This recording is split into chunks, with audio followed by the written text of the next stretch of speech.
It's time to suit up. But will you be a superhero or a supervillain? In Kapow, a buildable dice game coming to Kickstarter on November 10th, and here to tell us more about it is Rob Dougherty, the CEO of White Wizard Games. Rob, it is a pleasure to have you here. Yeah, thanks for having me. That's awesome. So Tico and I are very familiar with White Wizard Games. We play a lot of your games. We actually had the opportunity to play Kapow at one of the PAX. Awesome. I think it was PAX Unplugged last year.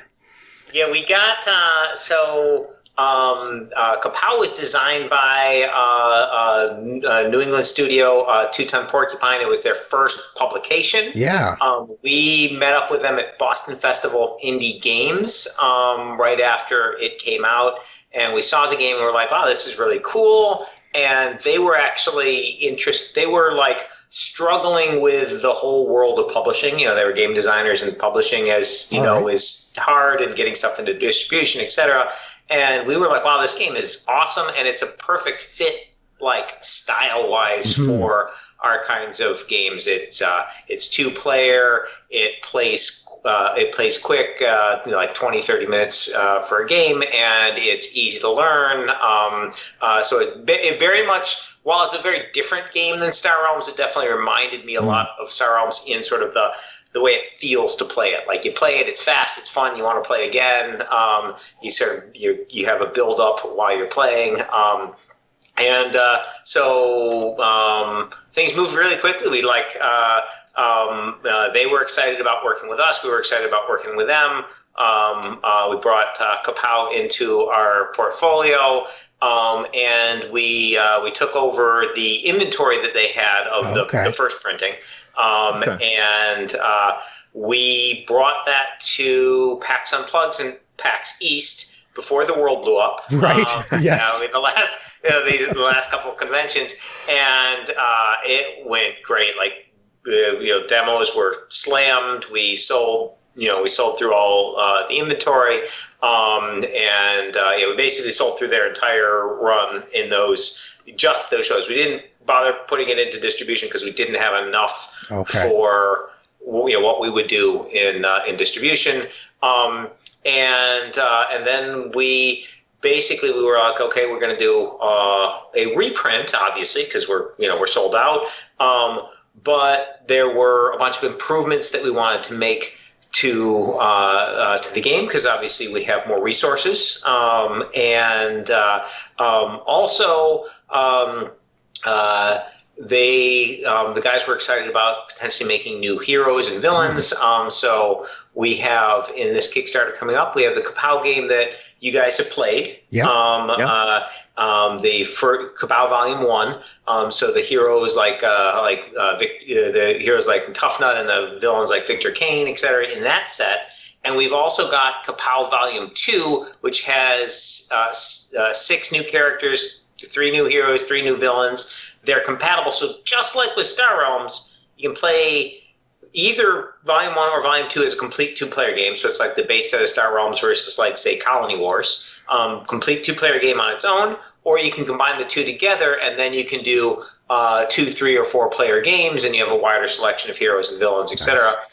Plus, we've done some improvements on the visuals in the game, improved some of the components, and worked with the guys, the original designers, and our development team to make little tweaks to the gameplay. So we're super excited about it. That's fantastic. I'm going to tell you right off the top right now that you literally just answered every question we had written down.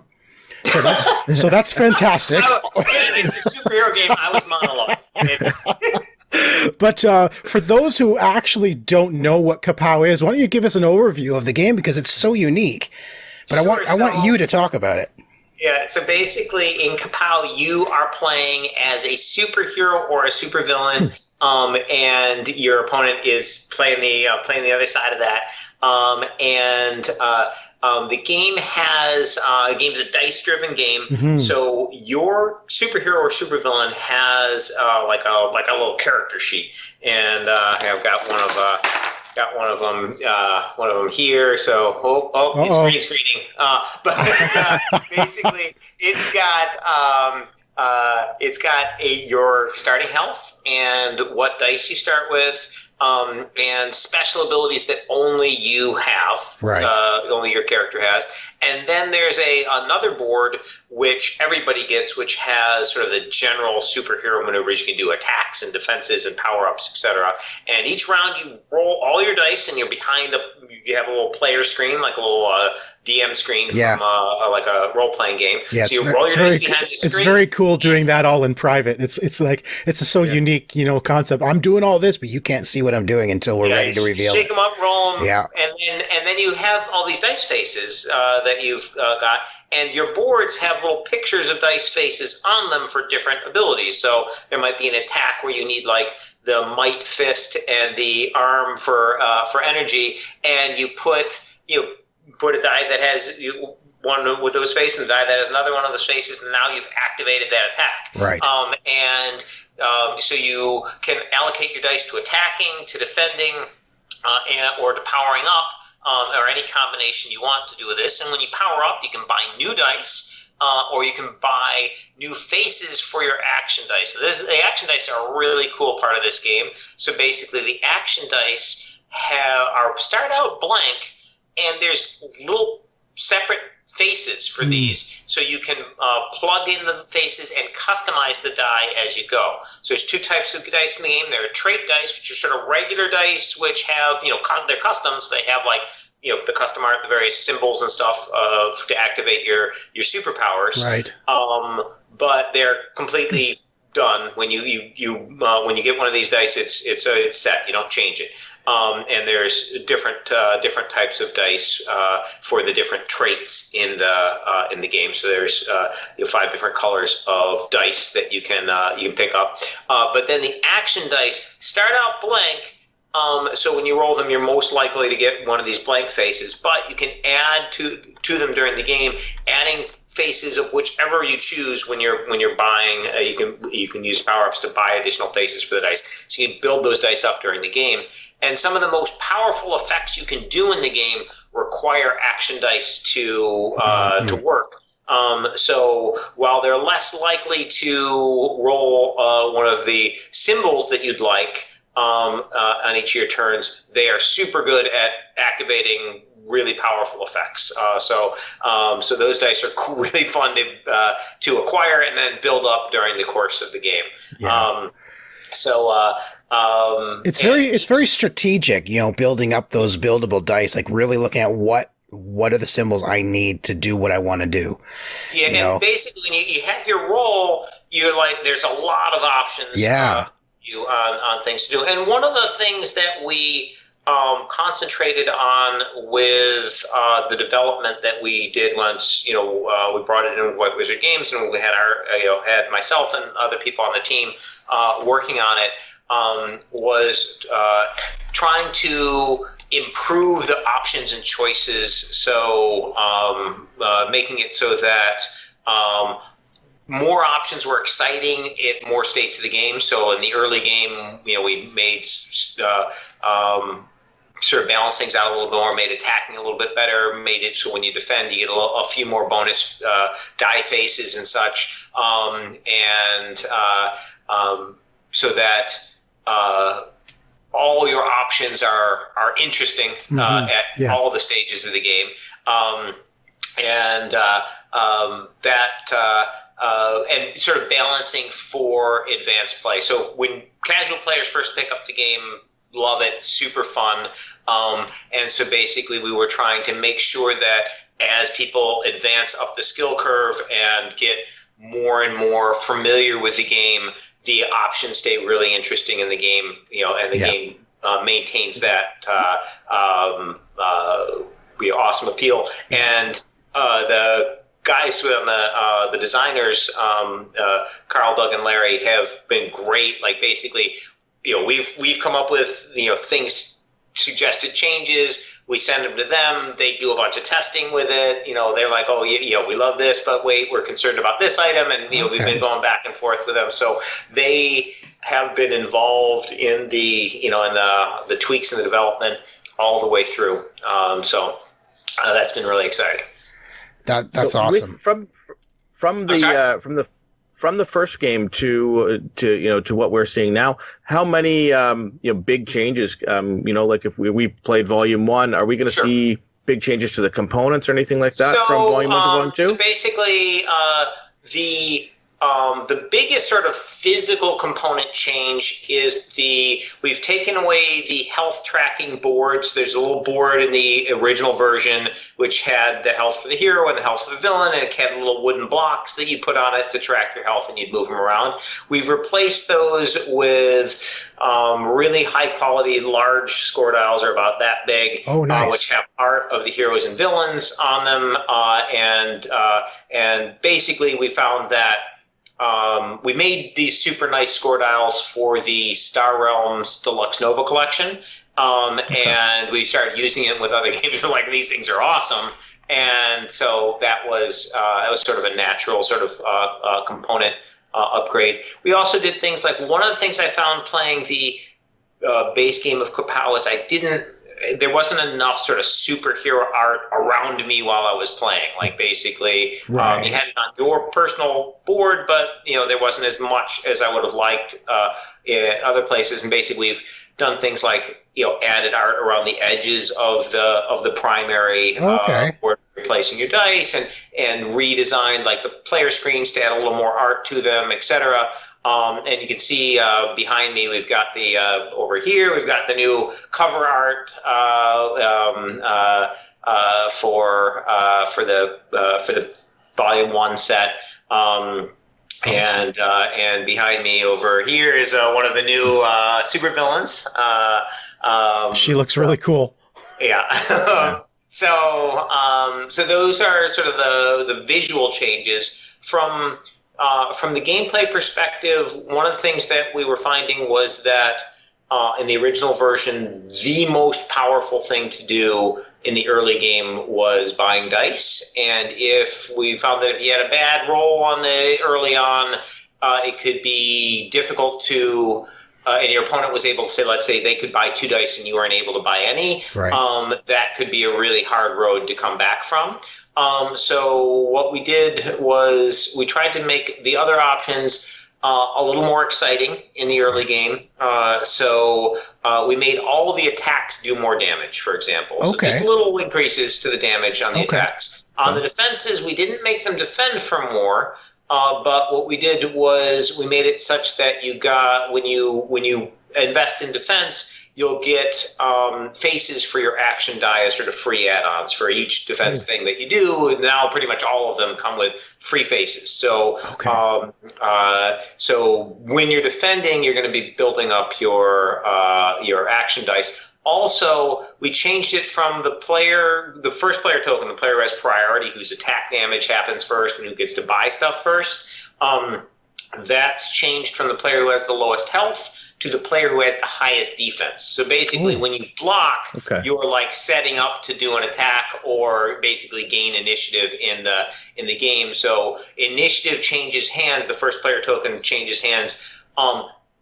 After you apply attack and defenses for the turn, then you look at which player had the highest defense. If one player had a higher defense than the other, the first player token goes to them. Then you move to the power-up phase and you buy dice and such. And if you so let's say there's one action die left and you really want it, or one red trait die that you'd really like to buy, you can defend to attempt to have a higher defense than your opponent, grab that initiative, and then when you get to the power-up phase, you'd be the first to make the purchase. Or if you're in the combat, like you're laying big blows on each other, you can defend heavily in an attempt to both survive the turn, but also grab that initiative. So maybe you can hit first the next turn and take them out. So that had sort of a nice sort of strategic feel to it. We also made it a little easier to buy dice faces. So there's an effect that allows you to get get like 3 dice faces, and we changed the requirement to any 2 dice that have the same face on it. Any die equals any die, so it could be 2 blanks, for example. Yeah. And we also made an ability called Adapt, which we put on there, which can be powered with any dice whatsoever. 2 dice, any faces, could be blank, could be anything you rolled. And that one, at the end of the power-up phase, if you have less dice than your opponent, you gain a die of their choice. So the nice thing about that is, let's say your initial roll is like blank, blank, blank, blank fist. Like in the old game, you'd be like, wow, I got nothing. Yeah. The first turn, and I pretty much lost this game. Now you could put 2 of those blanks on Adapt, or blank and a fist on Adapt, or whatever. And basically, if your opponent bought dice, now you're going to get 1, so you could catch up. Nice. And you could put the 2 of the blanks that are equal to each other on the synthesis and gain 3 die faces. So basically, pretty much no matter what happens, you're able to build up if you want to. But also, if your roll is like good for an aggressive attack, but not good for buying dice, the attack damage that you can deal in that turn is a little larger than it was before. So as a ratio in comparison, it's okay. And then you hit them hard, you did some damage, and now you're behind on dice. And you know that if you do choose to use the adaptability the next turn, they're ahead of you on dice, so you will automatically be receiving a die. So basically, these changes are very, very minor from a learning the game new player perspective. They a new player wouldn't even notice the difference if you show one from the other. But for a player who's been playing for a while and such, they're really nice. Tweaks for sort of that higher end play. So these are tweaks to the common board. These are tweaks to the common board. So are the in addition, we've made tweaks to some tweaks to the character boards because the common abilities are better. Basically, everything but buying dice has gotten better. So a little bit better. So we've then made the base superhero abilities on your super board that are specific to your character. Some of those had to be made better so that they compared well with the common board ability. So is it going to feel unbalanced though if you get Volume 2 and you already bought it from a convention, the first one? We are going to we're still working out the exact details of it, but we are basically, if you own Volume 1 already, if you're one of the lucky people who got it at a show or through the original Kapow Kickstarter, we're going to take care of you. So basically, we're going to have a way to update your original set. Nice. Looking at the possibility of stickers or, et cetera. But basically what you'll do is you'll buy the Volume 2. So basically the Kickstarter is going to have a volume. You can buy Volume 1, you can buy Volume 2, or you can get a team up tier with both of them together. And for people who already own the original Kapow, we're going to make sure that they can buy Volume 2, and then there may be a process like email customer support with a picture of you with your original Volume 1 or whatever, and we'll send you stuff to modify your original version if you want to. You just want to get pictures of all your customers with your games. Come on, exactly. That's a good ploy. That is a good ploy. Not a bad plan at all. Yeah. So I have to. So the details on exactly how that is going to work, we're still working out. But basically, our intention is that if you are one of the people who own the original Kapow, we want to take care of you. You can just buy the Volume 2 set. There might be maybe there'll be a small $5 add-on in the Pledge Manager to get all the Kickstarter extras that would have come with the Volume 2, Volume 1 version that you don't need the Volume 1, but you'll get all maybe a set of stickers or something to update your Volume 1, and then all the Kickstarter exclusives that come with Volume 1 in this new Kickstarter, so you won't miss anything. You'll get all the goodies. So I have to ask you, Rob, out of the new characters for Volume 2, who's your favorite one? Oh man, there's a lot of really cool ones. Fuse is kind of fun. He's like a four-armed villain with who has like bombs, and he has this ability where you can put a small investment in to activate his fuse ability, so you put a red die or you put a fist icon, might icon on it to activate it. And the good news is it only costs one, but the bad news is that die gets locked in and it stays on that player board. But each turn you move it along, and and on the final turn and on the third turn, it does this massive base attack. So that's kind of fun. 235, the villain behind me, she's starts with a lot of health. And she's got basically unstable nuclear powers. Okay. Excuse me. And as she takes damage, basically her attacks get stronger. Like when you get her below half, below her sort of half-life level, then she starts doing extra damage. She's very cool. There's a hero called Spore, who's basically plant. Got plant powers, and he's really good at growth. And he is the one hero who doesn't have. He starts with relatively low health, but he's good at gaining health, and he has no maximum health, unlike all the other heroes and villains who can't go above their starting level. Spore can. Oh wow! And as he gains health, he also gets gains faces for his action dice.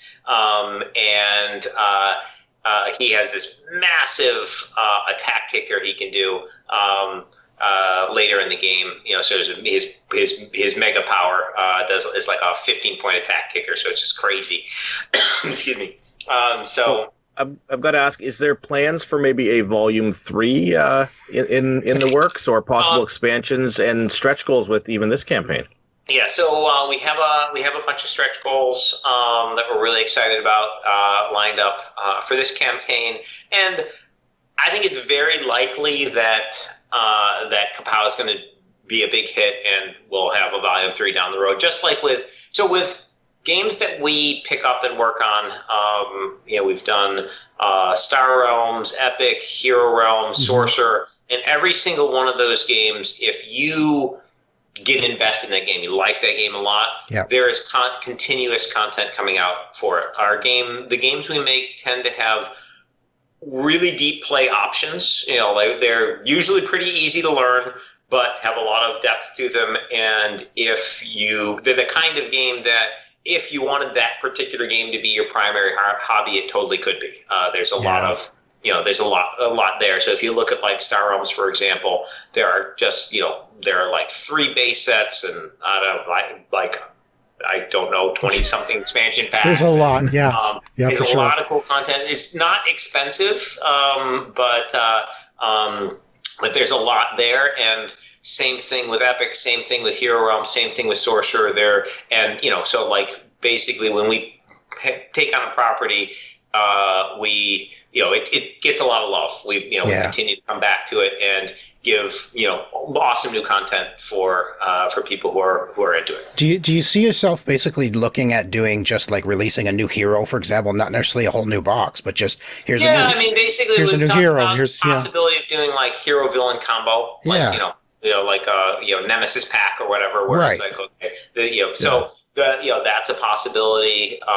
Because you've already got all your dice, you got everything you need. Yeah, it's just a new player board, right? Yeah, a new hero board. Basically, your one set of dice is good for 2-player games. 2 sets of dice gets you so you can do 3 and 4-player games. Right. We don't currently have rules for more than 4 players. I mean, obviously, we could easily do 5 and 6-player games. If we do come out with a third full box set, we'll probably come up with rules for that to go along with it in case somebody has all of it. But yeah, you're correct. Once you have that box set, all you need to play another hero or villain is that that board for that, for that character. So. Yeah. That is awesome. Well, your Kickstarter for Volume 2 and the reprint of Volume 1, if I'm not mistaken, you're going to do a reprint. So, November 10th. Volume 1 and Volume 2. Yep, November 10th. It's coming up fast, so everybody make sure you get this game. Tico and I have played it, and I smashed him like crazy. It wasn't even funny. On the last turn. On the last turn, you did like 25 points of damage somehow on the last turn. I did. Because I got like a time 6 or something. I had the winning move. If I got to go first, I would have won. So good luck to you. I really hope this gets kickstarted and funded. I think you've got a fantastic game. It's wonderful. Everybody, go check it out. Rob, thank you so much for joining us. Tell us more about it. I appreciate it. Bye-bye. Bye. Hey guys, thanks for watching. Back Kapow on Kickstarter, and subscribe to OMG Network clicking down below.